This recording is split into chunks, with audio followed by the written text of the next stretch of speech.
Good evening. Welcome to the Danvers Conservation Commission meeting for April the 24th, 2025. We as a commission operate under the Massachusetts General Law, Chapter 131, Section 40, the Wetlands Protection Act, and Chapter 26 of the Town of Danvers General Bylaw, the Wetlands Protection Bylaw. After each applicant presents his or her request and the board has had time to ask questions and discuss projects, we will accept questions from the audience. Because this is a public meeting, it is required by law that you give your name and address before you speak.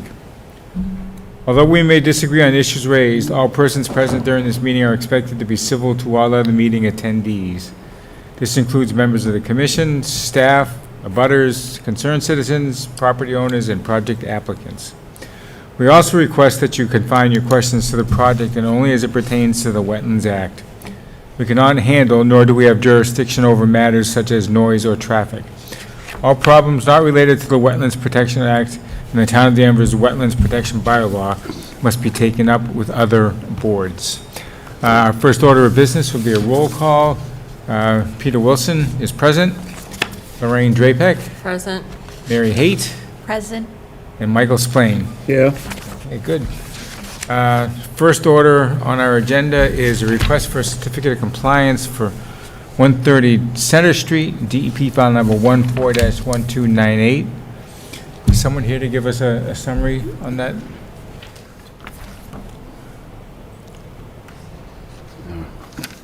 My name is Alex Steinberg.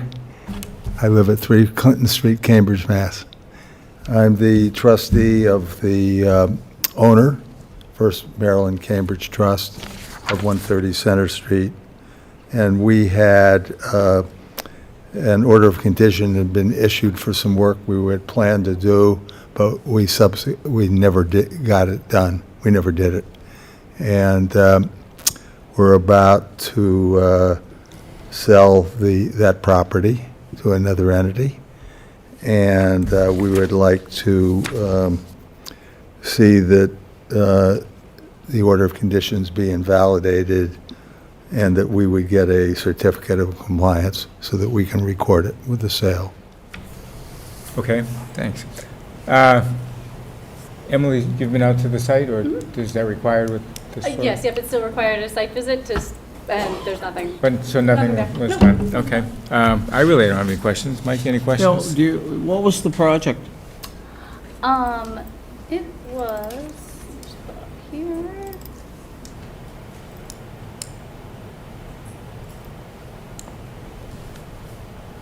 For some building expansion.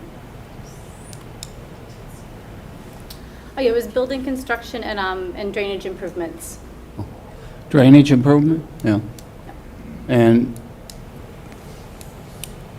they never did the work, so we issue a certificate of compliance. Is it somehow noted in the certificate that the work was never commenced? Yes, yeah, we check off the box that says invalid order because the work was never conducted and the permit has expired.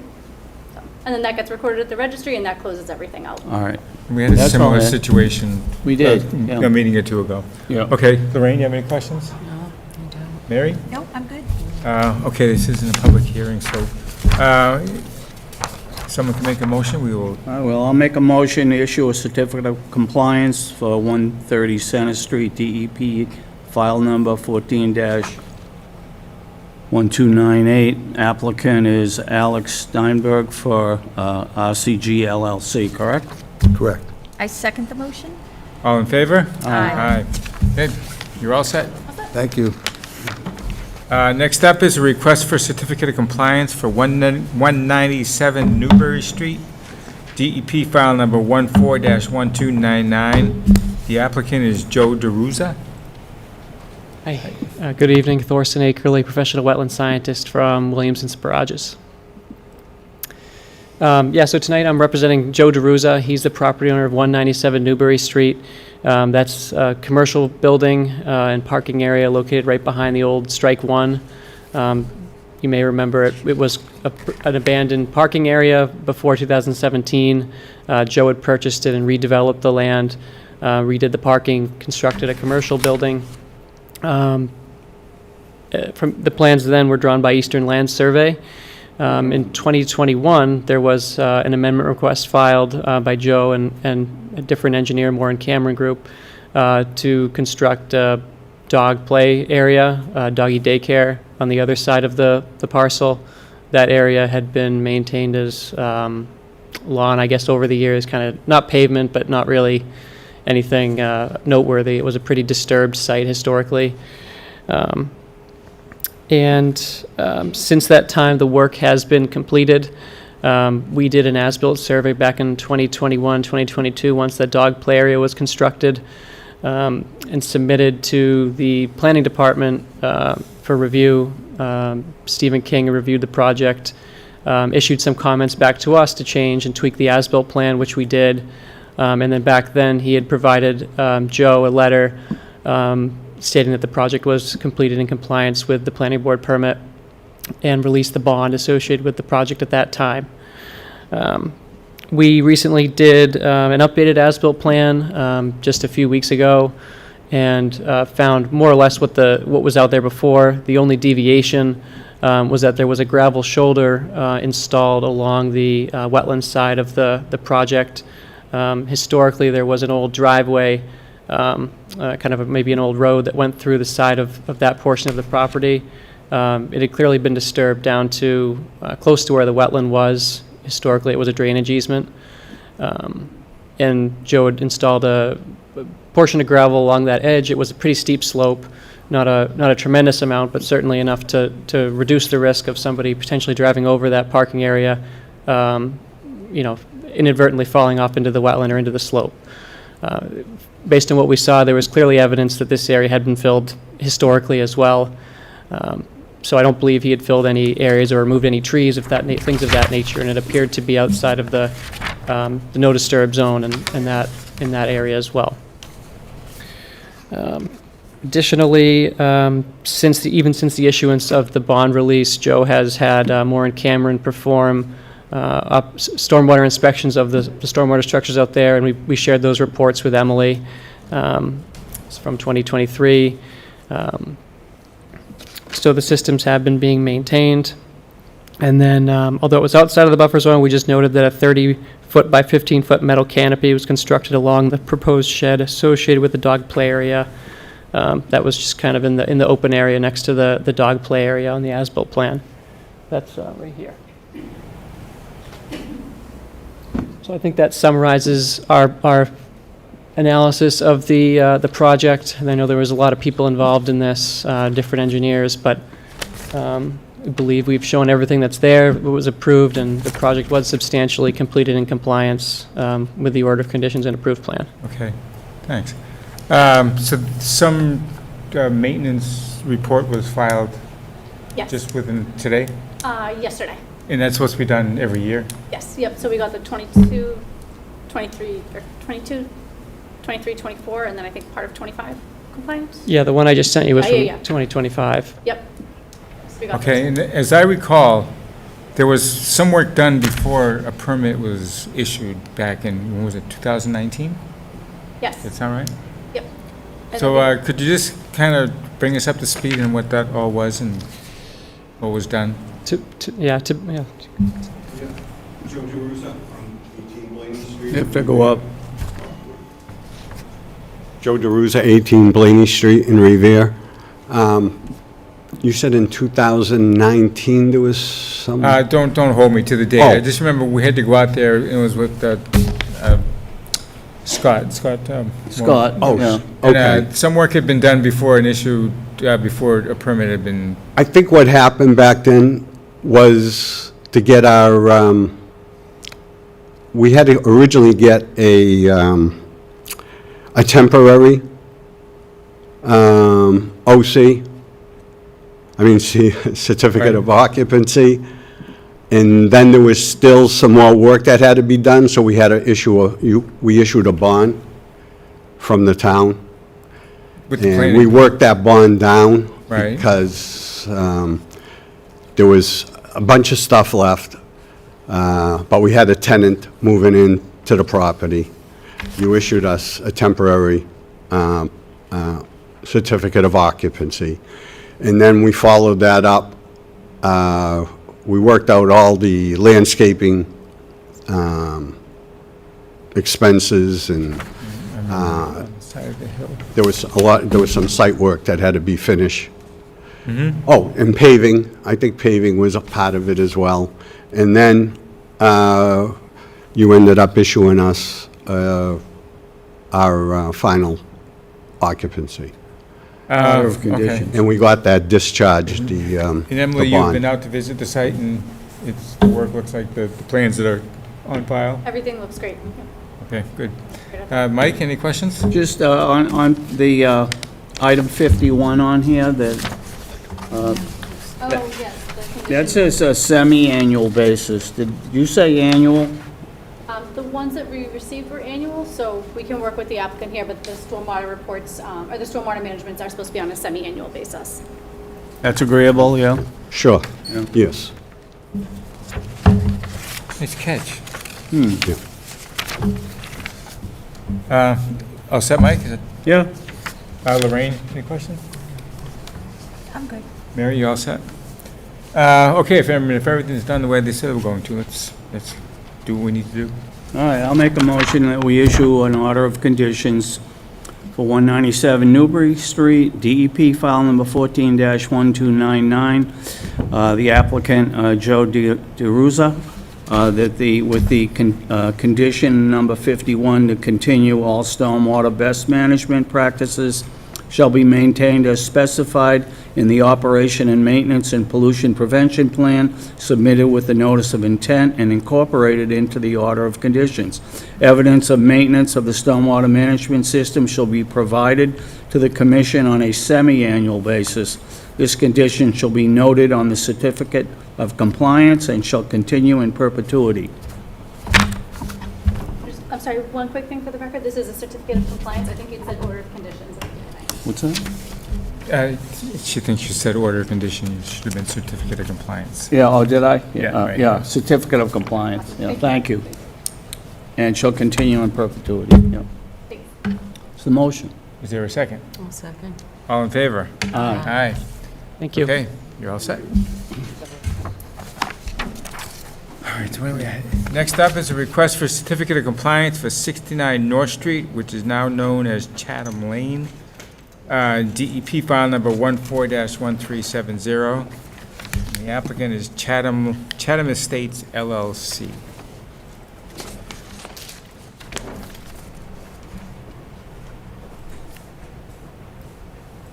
Good evening, members. For the record, Chris Sparagus, civil engineer from the Engineering and Survey Office of Williams and Sparagus. And we're so busy that I didn't even know Thor was going to be here. We usually don't send two people to a meeting. But that's okay. I'm here this evening to present a certificate of compliance on a project that we've been working on for a couple of years. The project proponents for the ownership, Daryl Sanders and John Colantoni, did a great job building this subdivision roadway. We needed an order of conditions from the Conservation Commission because down at the end of the cul-de-sac, the area that I've colored in the plan, there is a little wetland area where there's a pipe coming in that collects street drainage from North Street, and it opens up into a small wetland before going back into another pipe and leaves our property. And so there was a little buffer zone associated with that that encompassed a little bit of the cul-de-sac, a little bit of the grading, just downhill of the cul-de-sac and along one of the driveways that accesses one of the homes. So the roadway's been built, constructed. We've as-built it. I've been out there many times during construction and during the working of the as-built plan. And we work closely with the engineering department and with Emily. We went out and did site inspections with all concerned parties. And after reviewing the as-built plan, the as-built conditions definitely, in this case, substantially conform to the approved plan. We proposed to stay outside of the 35-foot no disturb, and that riprap slope is just outside the 35, so it looks almost exactly like the proposed plan, so we were really pleased with the results. This road is on the town warrant coming up on the 19th of May as one of the warrant articles for street acceptance. So we've gotten green lights from all of the boards, including Planning Board, the Planning Office, the engineering office, and so this is one more checkbox that we need to check off, but I'm here to answer any questions that you folks have tonight. Thank you. I have no real questions. I've been watching it being built over the years. I live right up the street, so Okay. it looks good. Yep. Mike, do you have any questions? Just, I remember the original plans were for, to handle the runoff through a submersed system, and I think that got changed and ended up with a sort of a retention pond. That's right. The plan was changed before we finalized the plans. The owner decided, after pricing it out with his site contractor, that doing the infiltration underground was going to be very expensive, and so he asked us to consider doing an above-ground infiltration basin. So we redesigned it, and we got everyone on board. Still works the I same think there way. was a right-of-way issue in there, too, with the With the federal government? federal government at the That time. 24-inch pipe that I referenced that comes Yeah. through the property. Yep, Yeah. we had to position the basin in a certain way to make DPW So how is feel that comfortable. performing, as expected? It is, actually. Mr. King from the engineering department wanted to see it, after it was well vegetated, and he went out there after a couple of storms, as did I, and it's definitely doing what it's supposed to do. And it's to be expected, because when we dug our test holes, the groundwater was well below the bottom of the Or was? infiltration basin, so, yeah. That's all I had, thank you. Okay. Anything, Maureen? No? I'm Mary, you have good. any questions? No? I'm good. Just one quick, kind of a follow-on question. Are there lots within this subdivision that have separate orders of conditions that we need to consider? There's one lot that hasn't been built on yet, right? There is one vacant lot outside the buffer zone, In the middle, that, right? in the middle of the subdivision. Yeah. Big lot, yeah. Yep, but there was another, this was a subdivision road of 6 lots, and then if you recall, there was also 3 or 4 On North Street. A&R lots on North Street. Yeah. And one of those has That's an correct. order of conditions. But what about, there's one, right at the bend, there's a house that's kind of up behind? A house behind a house, when you come in? Right. Yeah. Outside the Now, buffer zone. That's so built up, is all the water from that property coming towards the street and being collected there? Because that's how it was explained to us when they first applied.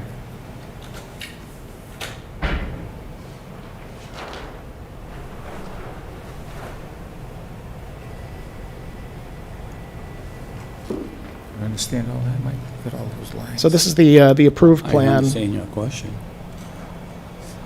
The lot that you're referring to is obviously well outside the buffer zone.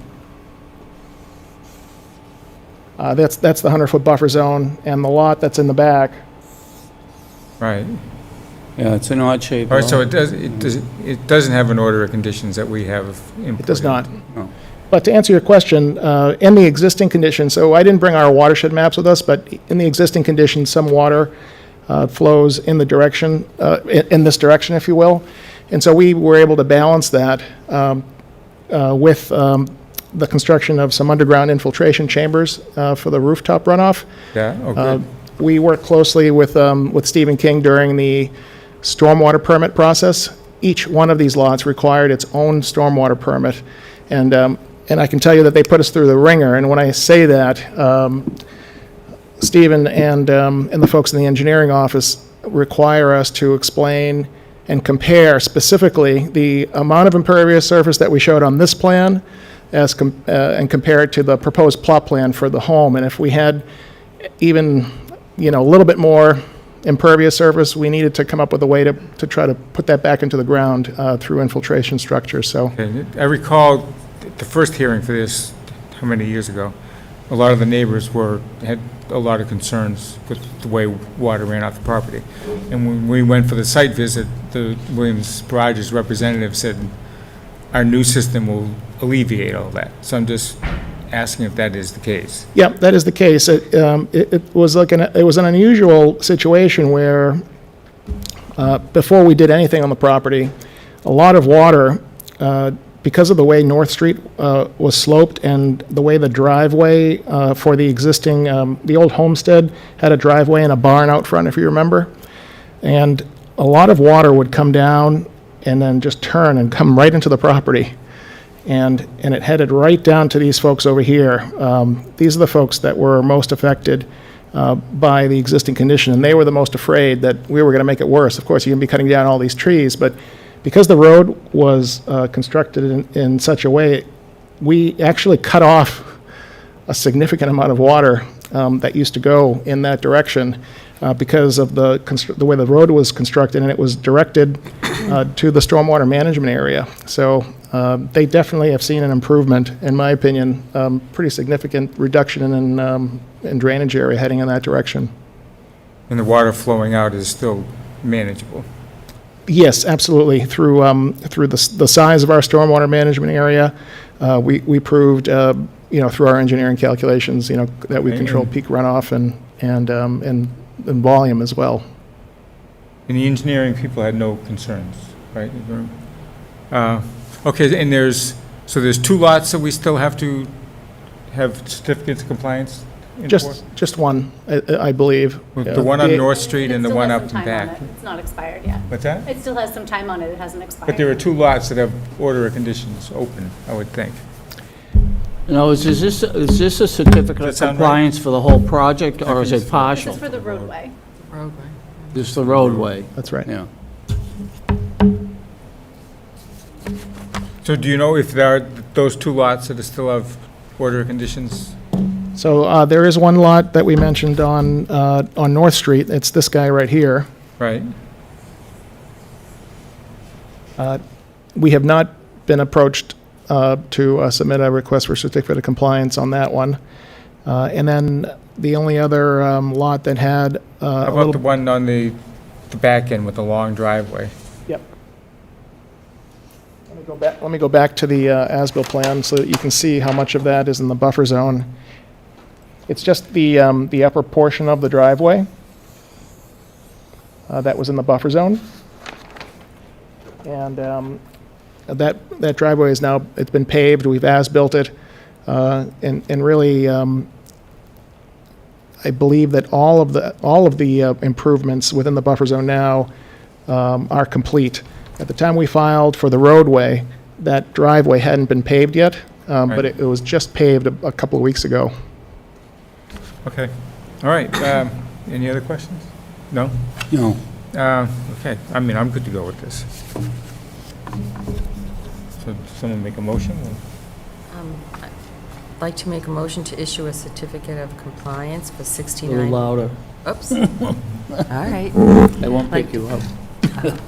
A motion to issue a certificate of compliance for 69 North Street, Chatham Lane, DEP number 14-1370, with condition in perpetuity as noted in the recorded order of conditions, which states within 30 days of completion of construction on any given portion of the project, all disturbed areas in the completed portion of the site shall be permanently stabilized with rapidly growing vegetated cover, using sufficient topsoil to assure long-term stabilization of disturbed areas. Continued maintenance of this area in a manner which assures permanent stabilization and precludes any soil erosion shall be the responsibility of the applicant. The condition will not expire with the issuance of a certificate of compliance. I second the motion. All in favor? Aye. Aye. Thank you very much. Okay, thank you. Yep. Good job over there. Next up is 61 High Street for a notice of intent. The DEP file number is 14-1432. And the applicant is Richard and Stacy Bocelli, and they're represented by Bill Manuel. Take care. Good evening. Bill Manuel from Wetlands and Land Management in Danvers. Jay Polakowitz from Hancock Associates is here as well tonight, and Rick Bocelli, he is the applicant, owner of the property and the applicant. Thank you all for coming out to the site visit a week ago. I think it was very informative and productive. I think you all had a good feel for the project and the property now. Going back to the first meeting, you really didn't ask me for anything at the end of that meeting, and nothing came out of the site visit. I'll just leave it at that and ask if you have any additional questions. Hopefully, we'll walk out of here with an order of conditions tonight. Just one concern I had, Bill, and I'm not sure if it's all that big a deal, but it's a concern.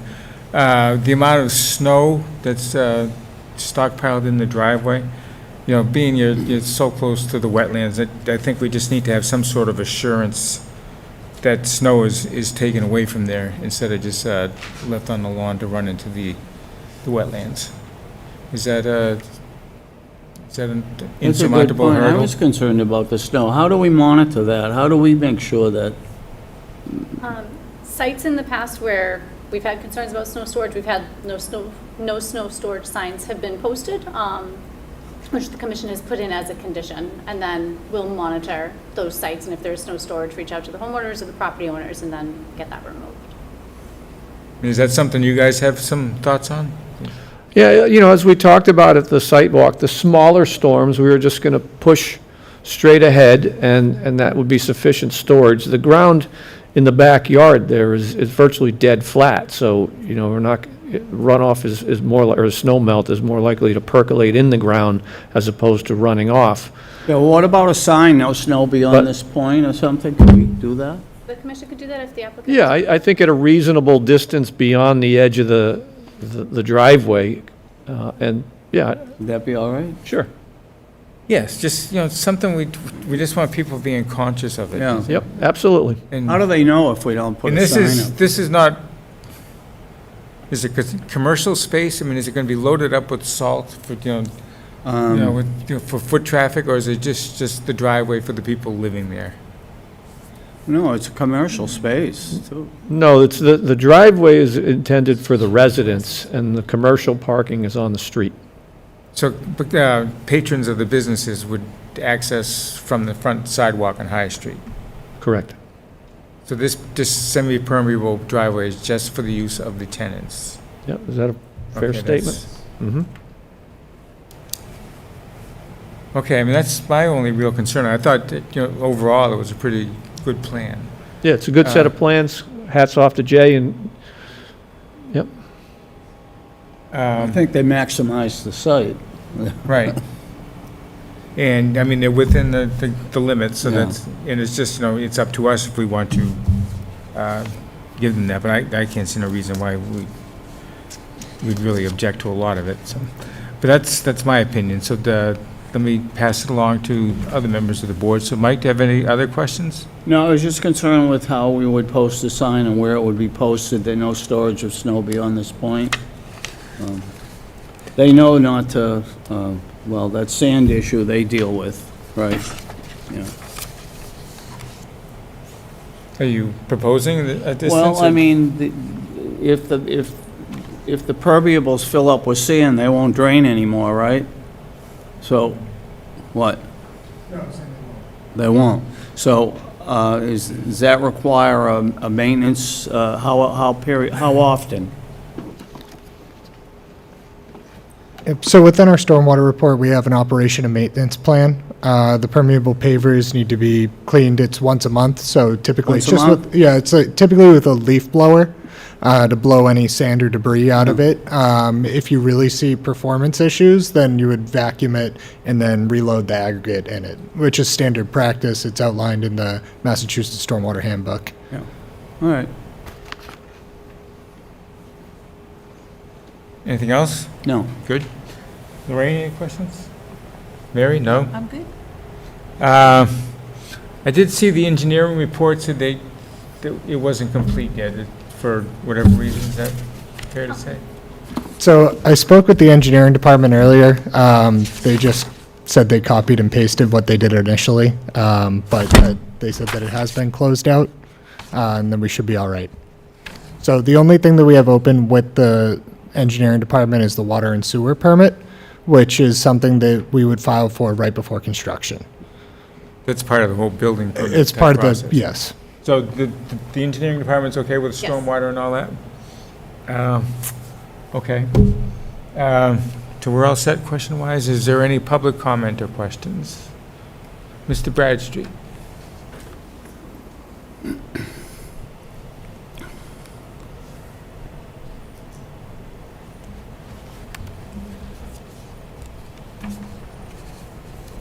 Bill Bradstreet, Town Meeting Member, Precinct 1.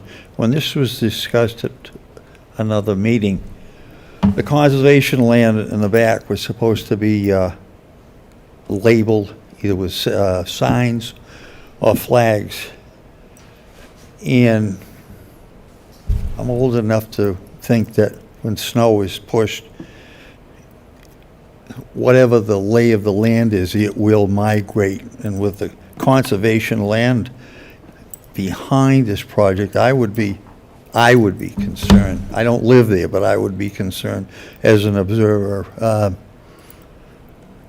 The parking for the tenants, to me, permeable is something that allows the water to migrate through it.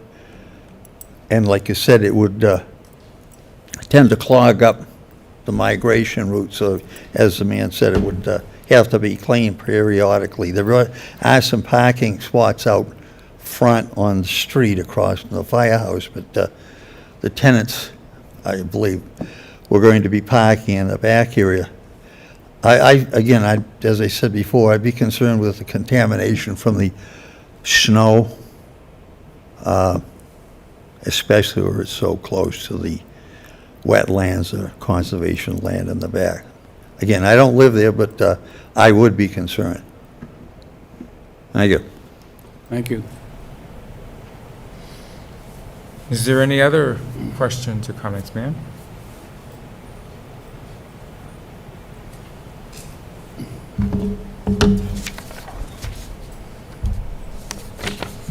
Hi, Amy Butler, Town Meeting Member, Precinct 1.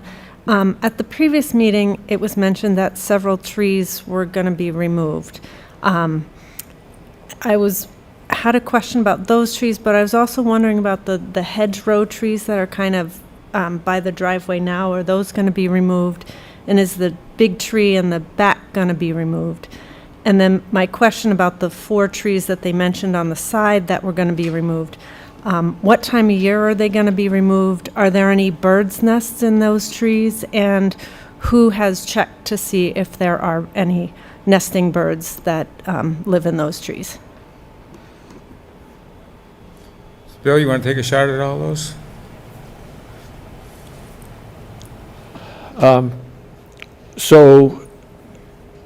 Yes, several of those trees along the edge, along the Verizon building side, we talked about that at the site visit. Those are going to be removed. The large tree in the backyard, it will be removed. And 4 of those trees happen to occur in the buffer zone, and we are replacing those 4 trees, plus an additional 4 as part of the landscaping plan. I don't know when we're going to start, so I can't tell you about nesting birds. Have you run into that before, Bill, where there's nesting birds and then you don't take the tree yet? Not generally, no. Never? No. That was a good question. I never heard that question before. Most of the avian species around here will actually have more than one brood in a year. And if their nests get destroyed by, say, a predator or anything else, the predator might get in and eat the eggs, they'll just move on and do another egg laying somewhere else. Never heard of regulations around that, so I'm not sure how to Have proceed you? with that. Have No. you, Emily? I have not. I've not heard regulations around that. But it sounds like you're ready to move fairly quickly on this, right? Fall. Richard Bocelli, 61 High Street. The realistic timetable for start of construction is likely spring of 2026. If we do fast-track aspects of the project, there is a likely chance of fall 2025, but again, realistically, spring of 2026. To answer the question about the arborvitae, those will be removed. Which will be removed? She asked a question about I believe she was asking about the row of arborvitae at the back of the driveway. those will be removed. I do own another property in Danvers that I am looking at taking a lot of what I have at 61 High Street and replanting at the other property. So would it be feasible to delay cutting these trees down till after nesting season? So in other words, you'd be cutting them down in the summer of 2026? The trees would be the first thing to go, They have to go first. correct? So, could be winter 2025. The trees will come down in the winter. That sounds like the best scenario. Yeah. Huh? And they won't be there in the fall anyway. No. By then, they're migrating. Yeah, Right. Well, nesting time is right now, so yeah. if they're gone prior to now, or, say the 1st of March, it's probably not a big deal. Just, Yeah. I've lived there since 2007, and I've never had a bird's nest in my yard, ever. they're well hidden. Never, not on my property. No tree has ever had a nest in them. I've had one on my roof. Okay. Doesn't mean it can't happen. Bill? The young lady has some more information to offer.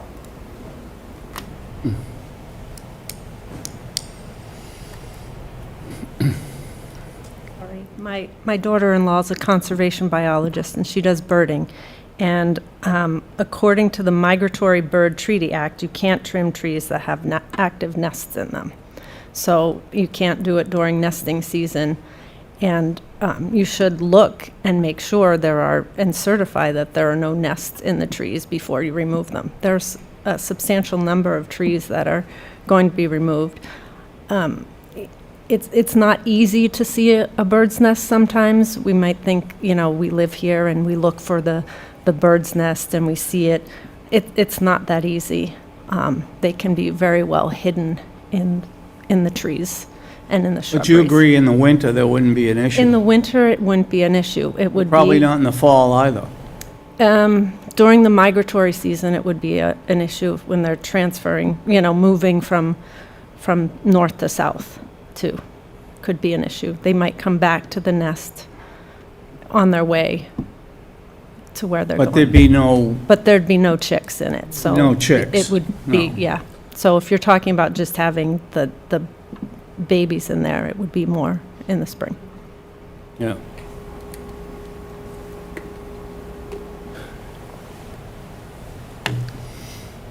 Is there anything else?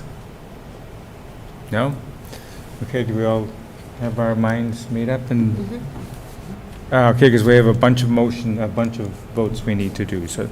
There's no more public comment, no questions, so the first order of business is to close the public hearing. So someone can make a motion to that effect? I'll make a motion to close the public hearing for 61 High Street, DEP number 14-1432. I second the motion. All in favor? Aye. All right.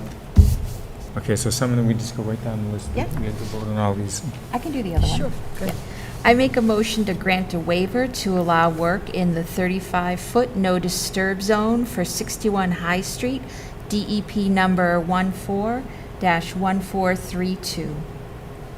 And the 50-foot no build as well, right? That's the next one. Next Yeah. motion. Yeah.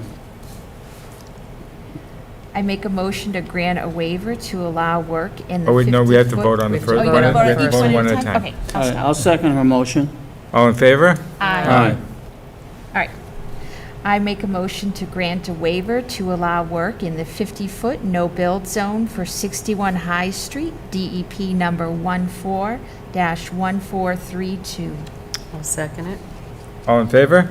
Aye. I make a motion to issue an order of conditions for 61 High Street, DEP number 14-1432, with additional conditions as discussed. I second that motion. Are there any conditions that we want to add in? Well, could we add in that the permeable pavers be inspected on a monthly basis in accordance with their maintenance plan that was submitted? Sure. Yeah. Can we add in that they post no snow beyond, and what's the point? See, if we were at the wetland, we could measure back and say, So how far is the end of the pavers from the border of the wetlands? we'll use some guidance here, yeah. Sign 15 feet back off the end of the driveway? That's good. So state that again? 15 feet back off the end No, of the driveway. no snow beyond 15, say that again, I'm not following it. 15 feet, there's the end of the driveway, 15 feet back. So that would be as far as you could go? That's where the sign will be posted. Yeah, all right. That a sign be posted 15 feet beyond the edge of the pavers, and it state, no snow storage beyond this point. All right? That's good. So add that to Mary's motion? So how would I add it? Well, But we just we say just, through as- discussion, it's added on, all right? Right. Okay, so I have to say it? Yeah. You don't have to You restate. captured those, Emily? Yep, I have those, yep. Yeah. Oh, one other thing, just as general, but before, when we have conservation area and residential there, do we post signs, or how do? You can, if the commission would like to, and the applicant is open to it, you could put some of those conservation, I think it says Danvers Conservation Commission along the back of the property. Yeah. like How the far signs I've apart? used for. I think in the past they've been maybe 20 feet apart, 20 to 30 feet apart. We want to add that in, the posting the conservation signs, and 20-foot intervals. Okay. And do you want me to read the motion again, or? No, just the- that's the incorporated, motion- right? Yeah, we just, with those conditions. With those Emily's conditions, recorded yeah. them, so now the motion's been made. Now we need a second. A second. All in favor? Aye. Aye. So good luck, and Yeah. 3 years is the limit on these, so we're hoping to see you back here well before then, and Good luck. Well, it'll be a year before and he's... just the disturbances within the buffer zones, we're counting, putting you in good faith to make sure those disturbances are remedied. Sometimes we ask for a bond with the waivers, and we didn't this time. So, okay? So good luck. Good luck with your project. Next up is a notice of intent for 5 Spring Street, DEP file number 14-1434. The applicant is Winifred Antwi. Did I pronounce that correctly? I think so. Uh-huh. Good evening. My name is Paul Finocchio. I'm with PJF and Associates, 4 Highland Ave in Wakefield. I'm here on behalf of Winifred Antwi, who's the owner and the applicant of the property at 5 Spring Street. She is proposing to put an addition onto her existing house. This property is located within the 200-foot riparian area of the Beaver Brook, and is also located within the 100 feet of the bordering vegetated wetlands. If I could go over to the property. This is the existing conditions site. This is her existing house. There's a driveway servicing a 1-car garage. On this side is a gravel driveway. Over on here, these flags represent the top of bank of Beaver Brook. The wetlands line, these flags, A1 through A10. This is dash line here represents the edge of the grass lawn area. There's a drop off here around 4 feet with a stone riparian wall that runs basically the entire wetland line. We have the 50, 30-foot, and the 50-foot no reserve zones. So the existing house is outside of 30, and the portion is within 50. What she's proposing to do is put in an addition on the left side of the house, remove a portion of the addition that's in the rear, and put in a new addition along with a deck and a landing with a set of stairs leading into the backyard. A portion of this stairs and landing fall within the 50-foot do not build area, about 60 square feet of stairs and landing. There'll be a driveway put in to access a two-car garage. We will be putting in a trench drain to handle the water that comes in here, out to the back, and we do have a infiltration system, which is using the, where are we here? It's not on here. Is it further down here? Caltech infiltrators, sorry. Oh, that's okay. Infiltrators over here, and there are 6 units being installed. That'll handle up to basically a 2-year storm event. There's a high groundwater table here, both for separation, and the soils are pretty tight for drainage. So this is a 2-year storm event. These plans were just submitted in revised plans were just submitted in yesterday, so we haven't heard back from the engineering department at all yet. So, and then prior to any work, we'll be installing hay bales around the area along with the silt fence. I should say the silt sock and silt fence.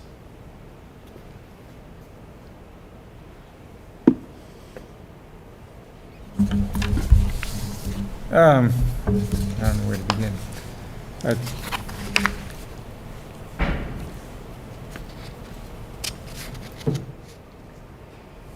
I think I'd like to get out and see this property with Yeah, my a site We visit agree. would be eyes. good. Yeah. Just because it's so close to the stream, right? Isn't it? The stream is right on the edge of the property? Yes. And there was something about square footage. Yeah. Did the square footage of the deck, Yes, did that fall within our limits or Yeah. work Yes, within? well, the Got a chart stairs here. and the landing right here fall within your 60 feet, within your 50-foot. Okay, and what is that, just below that, what is all that hatched area? Is that just a lawn? Here, I can Salt zoom in. grass.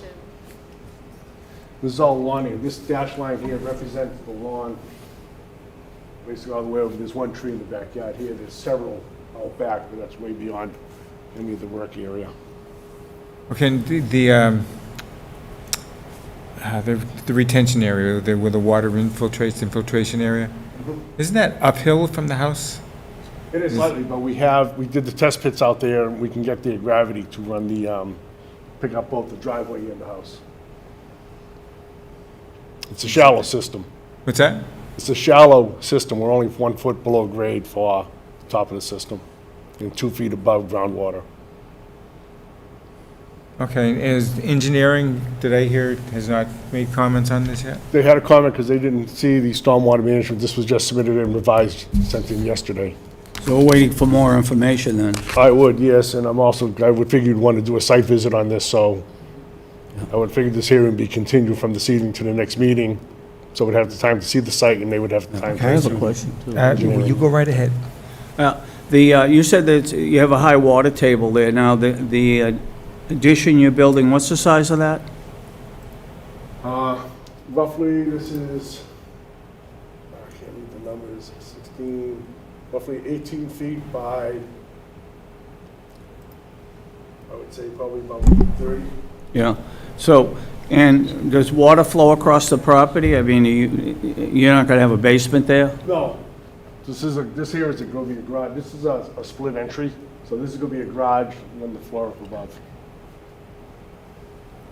All right, thank you. Lorraine, any questions? No? I'd like to see it. Mary?